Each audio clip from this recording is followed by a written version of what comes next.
had happened was. So you would rather see young black men steady grow up with fathers? No, what I would rather see is young black men do it the right way. Either have a good relationship with the mama and marry the mama and be in the home and take care of their children, or go be legally bound to their children through the courts if they can't live with the mama, and make sure that if something should happen to them, then their children are taken care of and provided for under whatever is legally available to them because their parent did the right thing. So what you're not gonna do, sir, what you're not gonna do is come in here telling me about what a black man needs to be. Welcome to What Had Happened Was, where we take a peek into actual court cases and give you commentary based on our unique perspective and experiences, and also give you informational tips and tricks to help you avoid a what had happened situation. Before we get started, give us a thumbs up, a tasteful comment, subscribe to the channel to be notified of every video as they come out.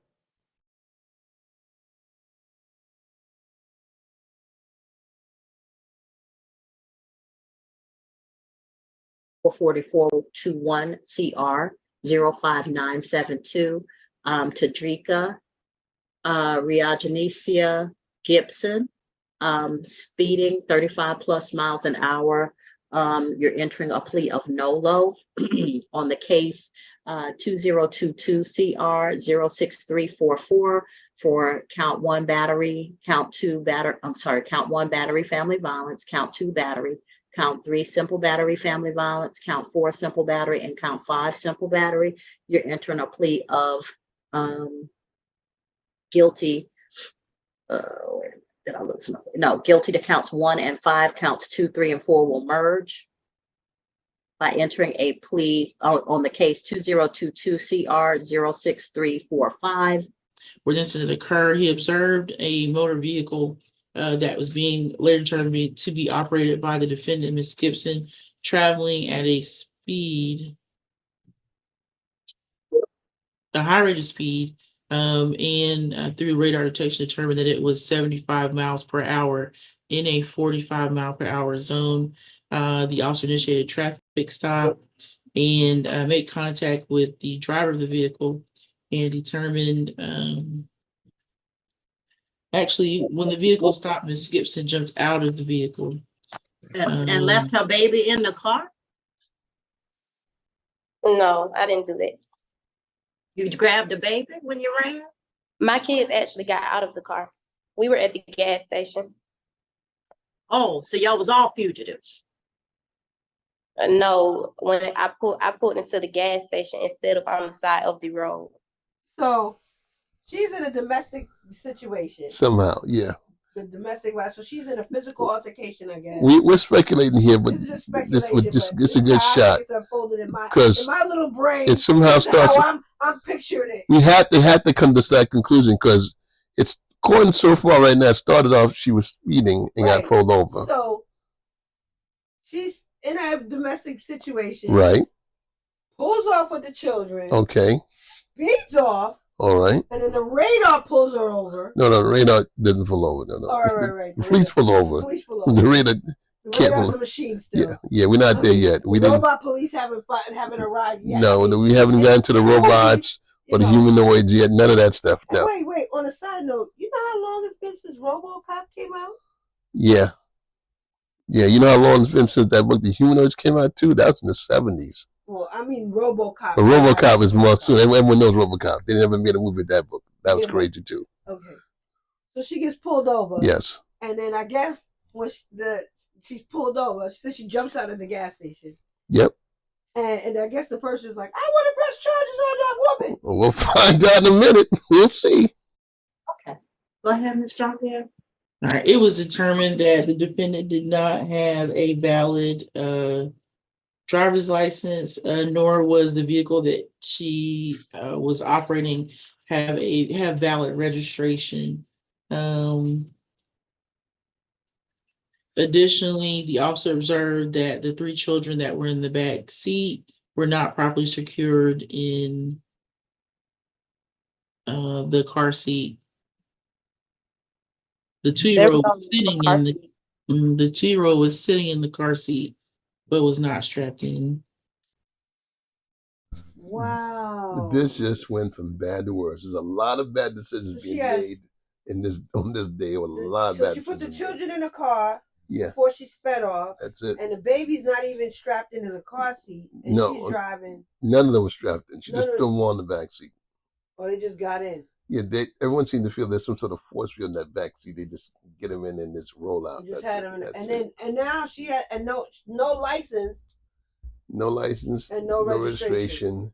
Then on the compounded, now you have children unsecured. Which, of course, the irony is the children being not secured is actually, in a lot of people's minds, worse than not having a license or registration. Yeah, because if she would have stopped short or whatever, they would have. They're just flying all around the car. Exactly. How old are the other children? Do we know? 10 and 7. So all 3 of them should have been in some form of restraint in the back seat. They were in the back seat. But I mean, I'm not trying to be funny. Mm-hmm. There is a height and weight requirement for car seats. Well, just because all 50 states. Yes. But just because they're in the backseat doesn't make them safe. No, it actually makes it worse because now they have more room to shoot back, to go back and forth. Now, I don't know about anybody else, but have you ever seen a 2-year-old get out of a car seat? It is better than Houdini. Like I said, the backseat does not have a force field in it that secures the children. They have to be put into a seatbelt. They have to have a car seat or a child booster seat of some sort back there. Yeah, there's a height and weight requirement for a reason because they've determined. Now, all of us that have survived being in cars and in those big metal machines, we've survived. We survived, yes. Yes, we survived because we were in that force field. Every angel in the heavens was at work all those days. But, yes. A lot of those days are over. Now you have to have the angels and car restraints and seatbelts as well. They're still busy. Yes. But now you have both. Before it was just the angels. Now they have the angels and car restraints. Ooh. It was the 2-year-old.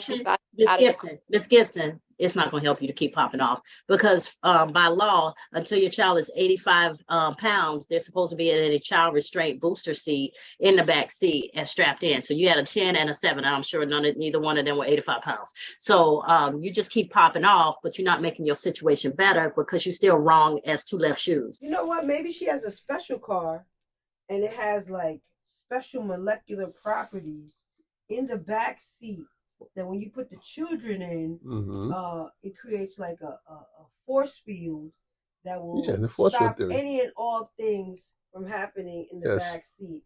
So the children don't need to be strapped in. And the reason why the car isn't registered is because the patent is not finished yet. Yes, so her car defies all the laws of physics. And since the car itself, the properties of the car defy the laws of physics, she must defy the laws of common sense as well. So right. And maybe it turned into a giant bouncing ball too. Who knows? Who knows? So just be quiet. I'm going to acknowledge that you was just going through something during that period of time.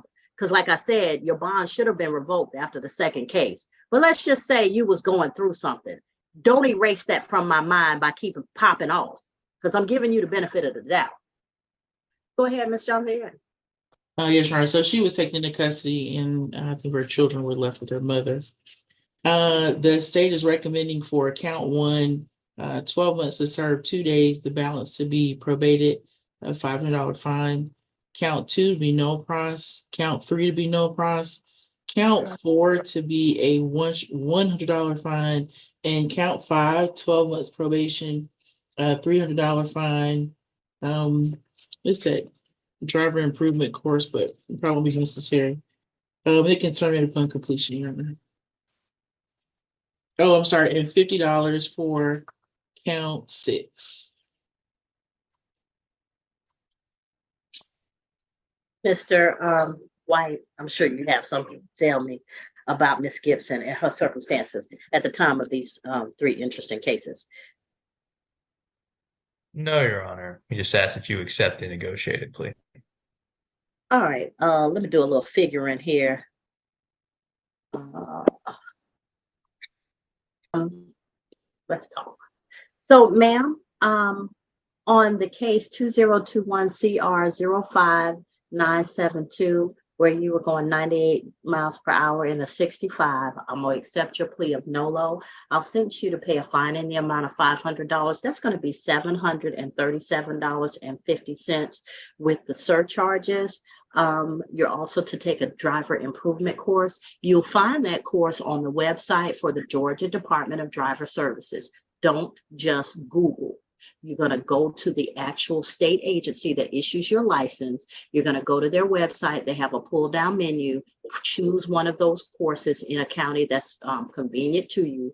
As long as it's approved by Georgia Department of Driver Services, that's one that we will accept. So don't waste your money and your time by getting something that the court will not accept. All right, you're going to do 20 hours of community service, and you're going, once you have completed those things, your community service and your probation, once you've completed the community service, the payment, and the driver improvement course, your probation will terminate on that case. All right. On the case 2022 CR 06344, you're entering a plea of guilty on counts 1 and 5. On count 1, it's 12 months to serve 2 days. Those 2 days can be served on a weekend. Your Honor. Yes. I do apologize. I just saw this message, but the victim, Mr. Bryant, I believe is on and wanted to make. Was that this case? Yeah, that's this case. So her speeding charges, along with the children without the seatbelts and stuff like that, they're so wrapped up with this that it even completely almost bypassed them.